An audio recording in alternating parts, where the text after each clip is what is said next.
ಪ್ರೀತಿಯನ್ನಿಟ್ಟು ಮಂಕುತಿಮ್ಮನ ಕಗ್ಗವನ್ನು ಕೇಳುತ್ತಿರುವ ಎಲ್ಲ ಕೇಳುಗರಿಗೂ ನಮಸ್ಕಾರ. ಈ ದಿನದ ಜ್ಞಾನವ ಬೆಳಕು ಕಗ್ಗ ಸರಣಿ ಸಂಚಿಕೆ 255. ನಾನು ಕರುಣಾಕರ ಬಳಕೋರು. ಕಗ್ಗ ಗಾಯನಕ್ಕೆ ಧ್ವನಿಯಾಗಿದ್ದಾರೆ ವಿದ್ವಾನ್ ಸುರೇಶ್ ರಾವತ್ತೂರು. ಬನ್ನಿ ಕೇಳುಗರೆ, ಈ ದಿನದ ಕಗ್ಗ ಮಾಲಿಕೆಯಲ್ಲಿ ಮಾನ್ಯ ಡಿವಿಜಿ ಅವರ ಕಗ್ಗವನ್ನು ಕೇಳಿ ಬರೋಣ. ಪುಣ್ಯ ಪಾಪ ಋಣಾನುಬಂಧವಾಸನೆಗಳಿವು, ಜನ್ಮಾಂತರದ ಕರ್ಮಶೇಷದಂಶಗಳು. ಪುಣ್ಯ ಪಾಪ ಋಣಾನುಬಂಧವಾಸನೆಗಳಿವು, ಜನ್ಮಾಂತರದ ಕರ್ಮಶೇಷದಂಶಗಳು.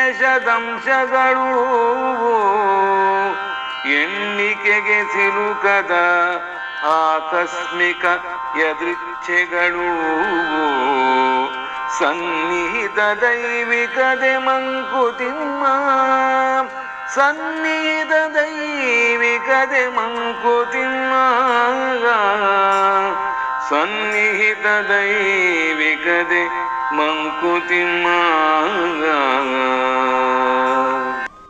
ಬಂಧುಗಳೇ, ಈ ಭೂಮಿಯ ಮೇಲೆ ಹುಟ್ಟಿರುವ ಮನುಷ್ಯನು ತನ್ನ ಪೂರ್ವ ಜನ್ಮಗಳ ಋಣಶೇಷಗಳ ಸೆಳೆತದಿಂದ ಪುಣ್ಯ ಅಥವಾ ಪಾಪ ಕಾರ್ಯಗಳನ್ನು ಮಾಡುತ್ತಾನೆ.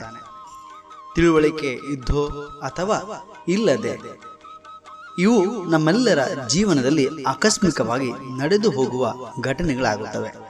ನಾವು ಎಷ್ಟೋ ಬಾರಿ ಅಂದುಕೊಳ್ಳುತ್ತೇವೆ, ಹೀಗಾಗಿದ್ದರೆ ಚೆನ್ನಾಗಿತ್ತು, ಹೀಗಾಗಬಾರದಿತ್ತು, ಹೀಗಾಗಬೇಕಿತ್ತು ಎಂಬಿತ್ಯಾದಿ ವಿಚಾರಗಳ ಬಗ್ಗೆ ಚಿಂತನೆಯನ್ನು ಮಾಡ್ತೇವೆ.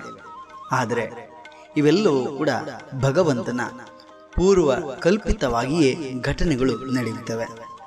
ಈ ಜಗತ್ತಿನಲ್ಲಿ ಮನುಷ್ಯನು ಎಷ್ಟೇ ಬುದ್ಧಿವಂತನಾಗಿದ್ದರೂ ಕೂಡ ನಮ್ಮ ಕಲ್ಪನೆಗೂ ನಿಲುಕದ ಘಟನೆಗಳು ಈ ಜಗತ್ತಿನಲ್ಲಿ ಸಂಭವಿಸುತ್ತವೆ. ಇತ್ತೀಚಿನ ದಿನಗಳಲ್ಲಿ ನಮ್ಮೆಲ್ಲರ ಅನುಭವಕ್ಕೂ ಕೂಡ ಅದು ಬಂದಿದೆ. ಕಾಲ ಕಾಲಕ್ಕೆ ಏನು ಸಂಭವಿಸಬೇಕೋ ಆ ಕ್ಷಣದಲ್ಲಿ ಆ ಘಟನೆಗಳು ನಡೆದು ಸಾಗುತ್ತವೆ.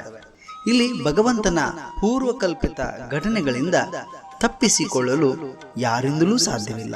ನಡೆದ ಘಟನೆಗಳ ಬಗ್ಗೆ ಎಷ್ಟೋ ಬಾರಿ ನಾವು ವಿಧಿಯನ್ನು, ಭಗವಂತನನ್ನು, ನಮ್ಮ ಭವಿಷ್ಯವನ್ನ, ಗ್ರಹಗತಿಗಳ ಬಗ್ಗೆ ನಾವು ಚರ್ಚೆ ಮಾಡುತ್ತೇವೆ, ನಿಂದನೆಯನ್ನು ಮಾಡುತ್ತೇವೆ.